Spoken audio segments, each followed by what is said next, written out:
So, tariffs are back in the news. Apparently the Trump team just slashed some of them, right? But most brands importing from China are still paying up to 40% in duties.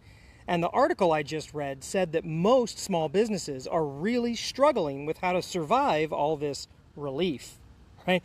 But here's the kicker. They've only got a 90-day window before the next round of negotiations hits. And that's not enough time for many brands to be able to place a PO, get it manufactured, clear customs, and have the inventory ready to sell. So yeah, some relief, right? But let's talk about what that actually means for DTC brands. Because I know a lot of you are thinking, we're not small Etsy shops. Like, we're doing 10, 20 million a year, right? We import a lot of product. You're bigger brands, right?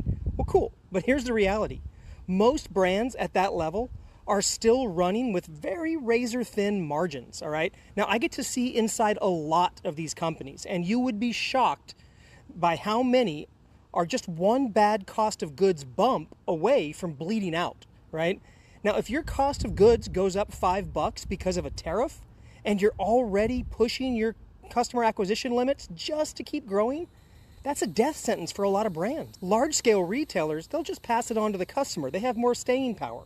But most DTC brands don't have that luxury. Not unless your brand is strong, your product is sticky, and you've got some serious elasticity in your pricing. Now, this is the real danger that nobody's talking about. You've got 7- and 8-figure brands being run with zero cushion, no pricing power, no inventory buffer, and no real systems to adapt when costs jump. And now, they're stuck trying to make financial decisions inside a 90-day trade window. Now, if you don't control your back end, your margins, and your unit economics, you don't really control your business, okay? Now, this is why I harp so much on backend systems and whole business optimization, why I focus on ops, margin leaks, and getting brands off that hamster wheel that most ecom businesses are on. Because stuff like this is when it hits the fan. So yeah, tariffs are back, slightly lower, but still very much here. And if your business can't absorb a $5 shock to the system, then you've got bigger problems than politics.